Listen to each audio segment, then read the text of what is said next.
The storm had crept in with a predator's patience, turning the sky the color of bruised steel. Rain slid down the barn's wooden slats in glistening sheets, drumming a restless rhythm against the tin roof. The air smelled of wet hay and something older, like earth cracked open by sorrow. I was halfway through feeding the barn cats when I caught sight of her. Whisper, the wild mare no one had ever tamed. She stood motionless just beyond the fence, her mane plastered to her neck, her coat streaked with mud. But her eyes, they weren't wild tonight. They were pleading. And from the trees behind her came the faint, heartbreaking cry of something small and terrified. The cry pierced the storm like a thread of glass, barely louder than the hiss of rain, yet it struck something deep and immediate in me. I let the feed bucket drop into the mud without a second thought and stepped into the storm, the cold rain soaking through my flannel in seconds. The wind tugged at my coat as I made my way toward the fence line where Whisper stood, not wild and skittish like I had always known her to be, but still, solid, her hooves sunken into the soft earth, her chest heaving in slow, measured breaths. Her dark coat, usually gleaming in sunlight, was matted with streaks of rain and mud, and yet even in that weather-beaten state, she held a quiet nobility. Her eyes, deep, wide, unblinking, didn't meet mine with fear. There was something else in them that night, something too steady to be panic, too focused to be instinct. It was as though she wasn't just asking for help, she was demanding it.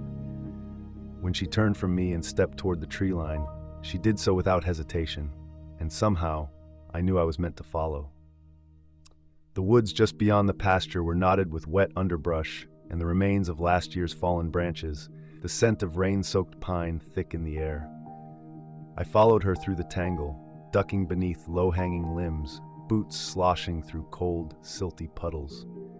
She stopped suddenly beneath a crooked pine, one limb half shattered and dangling like a broken wing, and shifted slightly to the side, her gaze locked on a mound of leaves and bark at the tree's base. There, curled into the damp earth like a creature who had already given up, was a tiny puppy, soaked to the bone, his trembling body barely visible beneath the muck. His fur clung to his skin in limp patches, and though his eyes were open, they looked more haunted than alert, dulled by cold and fear. I crouched slowly, my hand inching forward, not wanting to startle him. And still, Whisper didn't move. She remained beside me, close enough that I could hear the deep rhythm of her breath, as if she meant to make sure I saw what she had brought me to, and that I understood. This wasn't just chance. She had brought him here. She had waited for someone to see. I gathered him slowly, careful not to pull him too quickly from the little shelter he'd found beneath the branches. His tiny frame was weightless, fragile like something half-formed, and he didn't resist. Not a flinch, not a sound, just a quiver running through every inch of his body as I cradled him against my chest. His ribs pushed out in sharp contrast against his thin fur, and his heartbeat, when I finally felt it, was fast and fluttering like the wings of a moth. I wrapped him in the inside of my coat and turned back toward the clearing, Whisper still beside me, her pace matched to mine, neither leading nor retreating now, only watching, as though her part in this was still unfinished. Back at the barn, the storm hadn't let up, but the shelter felt like stepping out of a nightmare.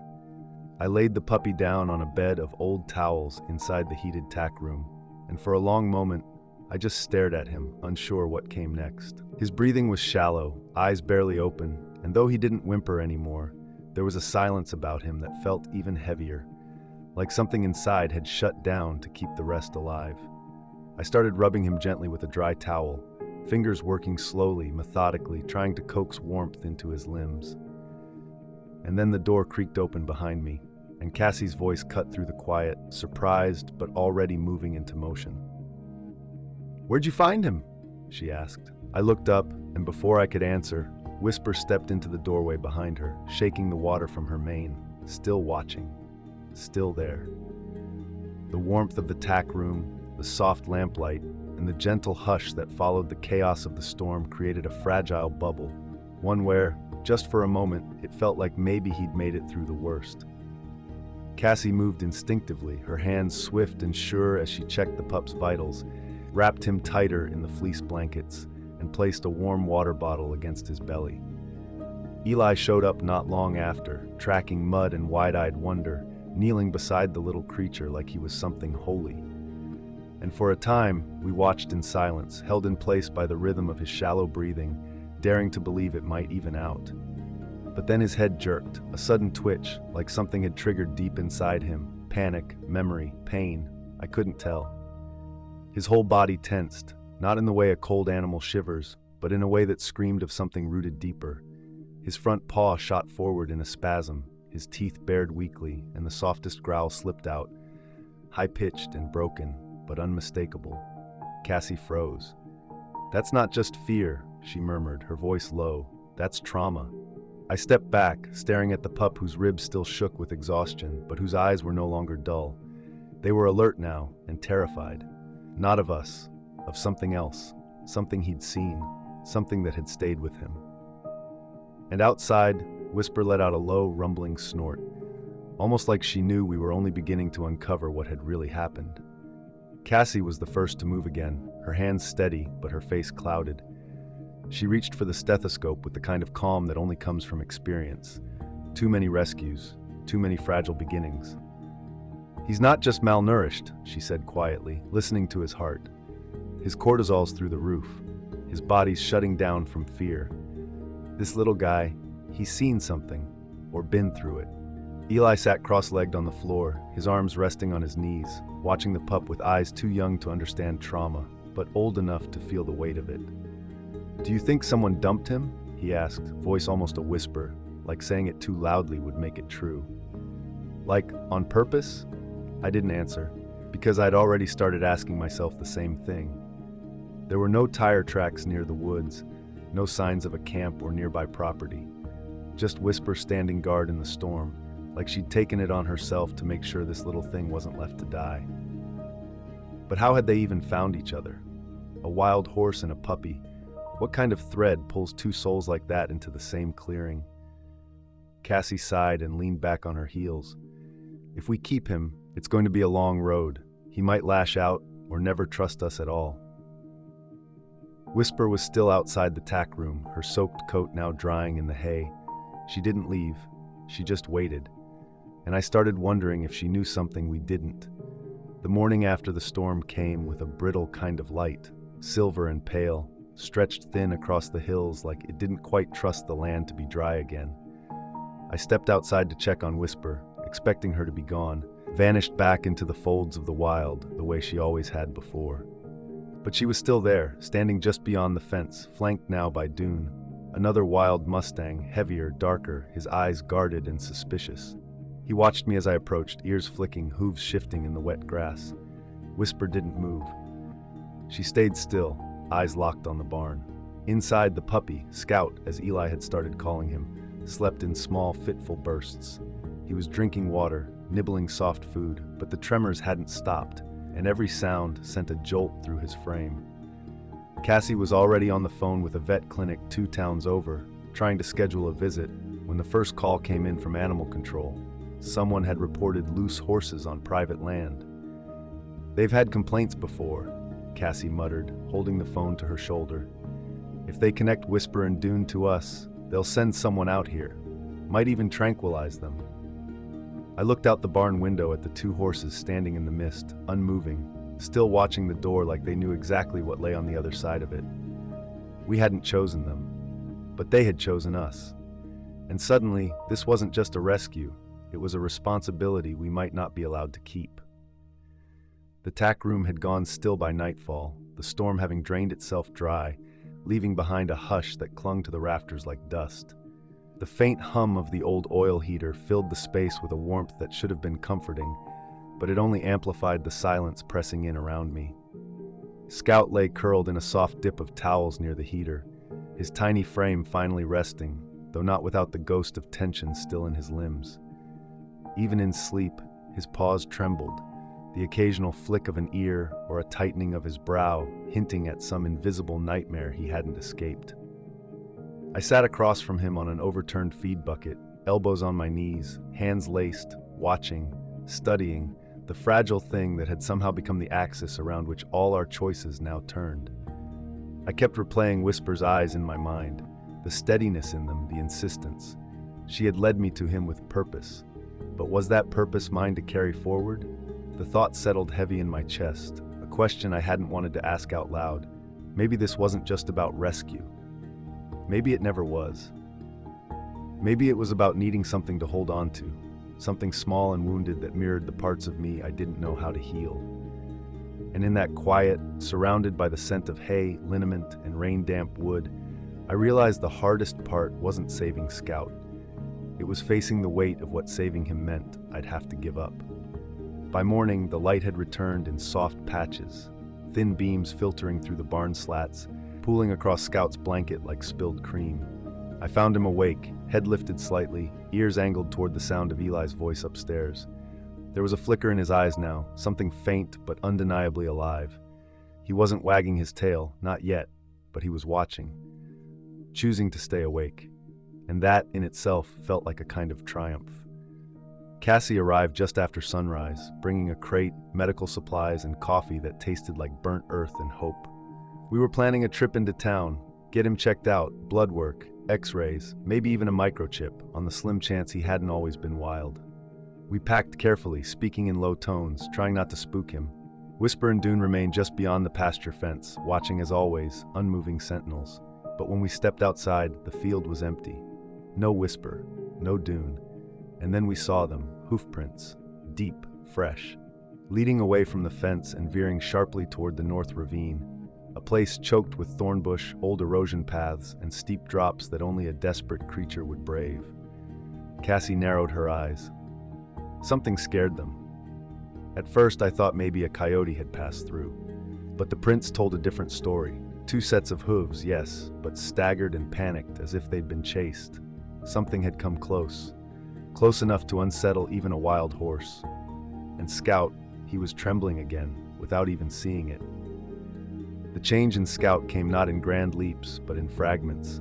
He would let Eli sit near him now, close enough that their knees nearly touched.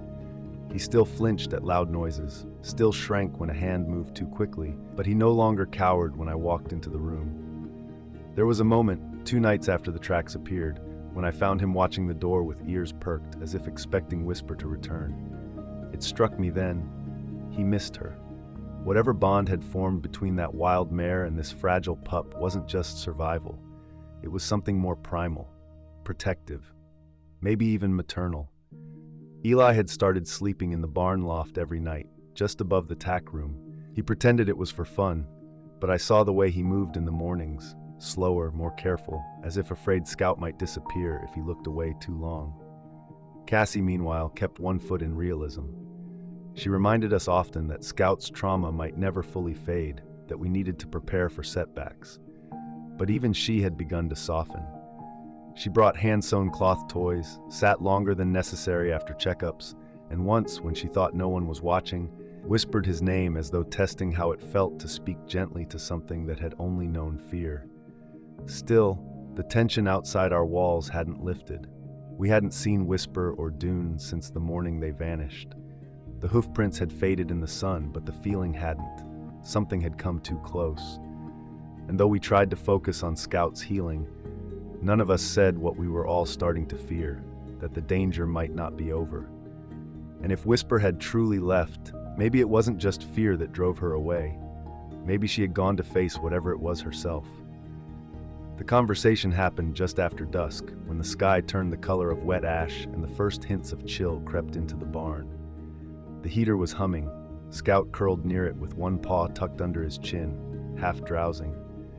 Cassie stood by the open barn doors, arms folded, her silhouette cut sharp against the fading light. I'd seen that posture before, back when we'd lost a calf during winter, when the mountain lions had come too close. It wasn't fear exactly. It was resolve being shaped by something heavier underneath. "We need to talk about the next step," she said, not looking at me. I knew what she meant, even before she said it out loud. The clinic offered to place him in a trauma foster, someone who specializes in cases like this. Quiet home, no other animals. It's a good option, Jonas. Her voice was gentle, but the words landed like stones.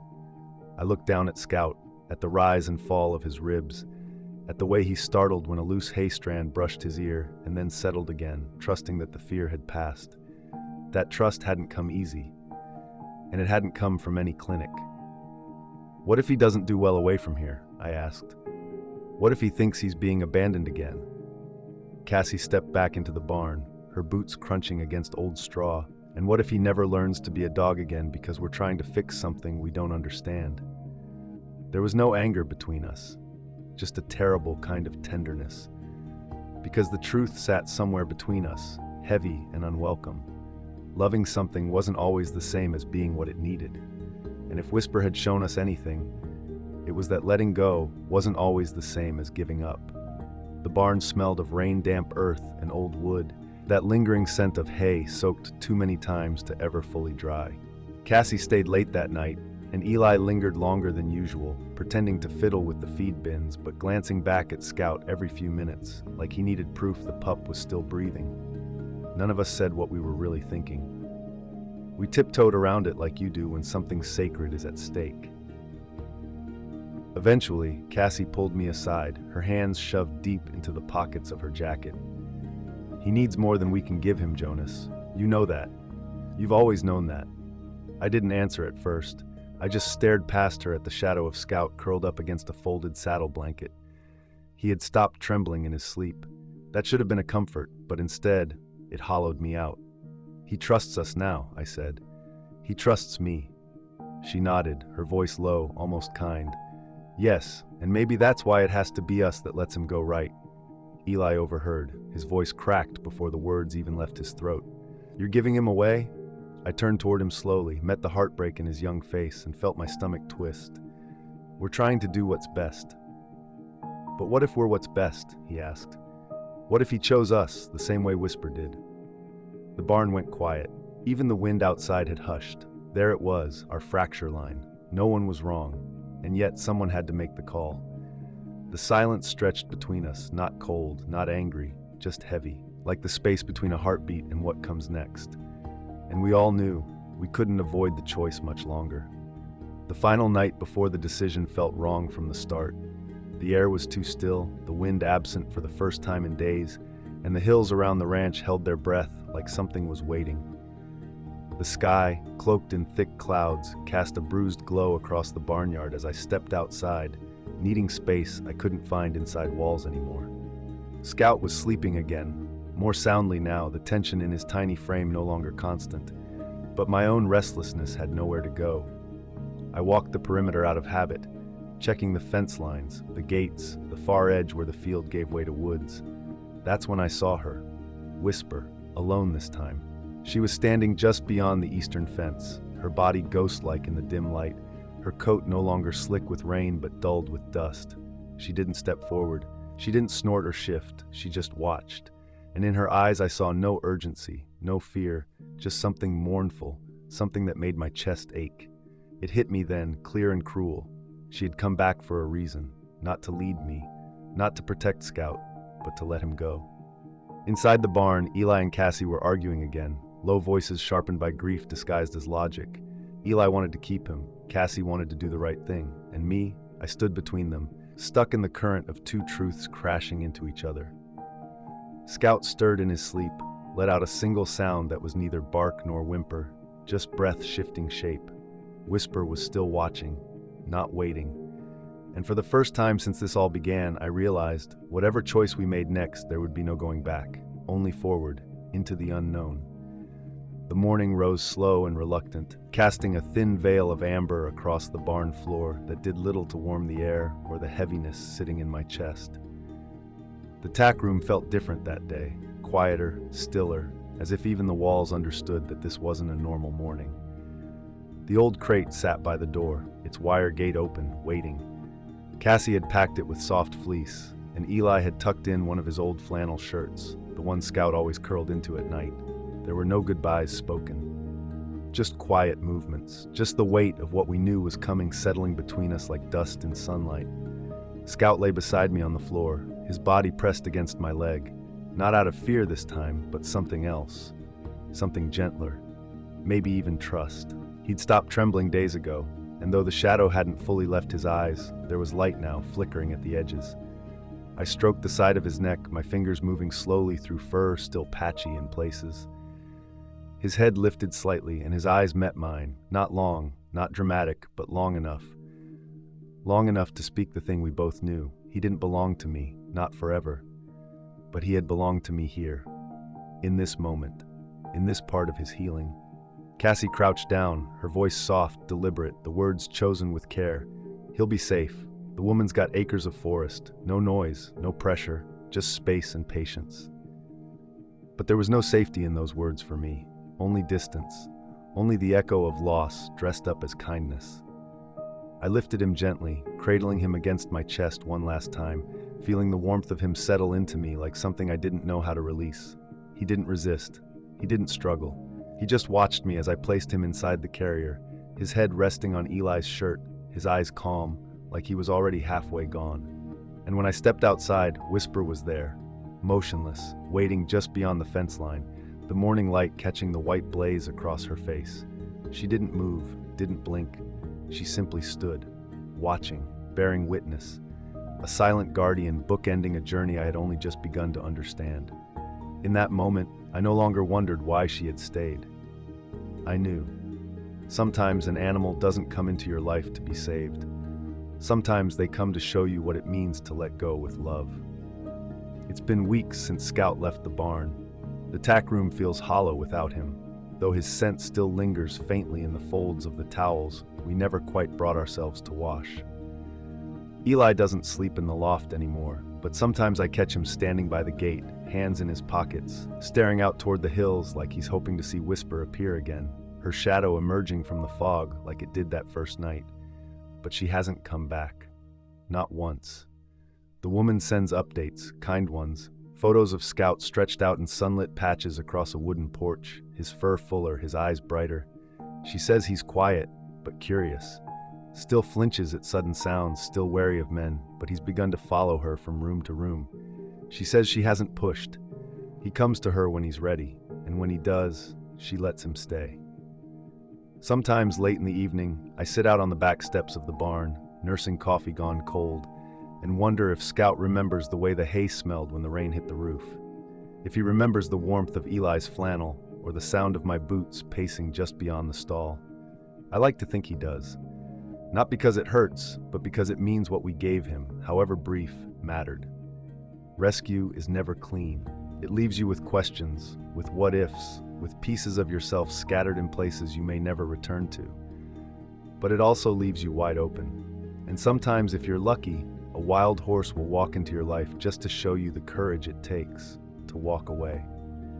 If this story stirred something in you, if you've ever known the ache of letting go or the quiet beauty of being chosen by an animal when you least expected it, then you're already part of this journey. Scout's story isn't just about rescue. It's about connection and timing and knowing when love means holding on and when it means setting someone free. If you want to follow more stories like this, ones that don't always end perfectly but always end with heart, subscribe to the channel.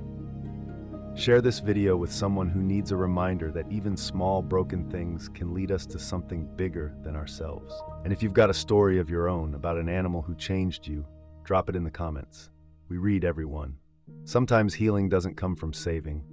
Sometimes it comes from seeing.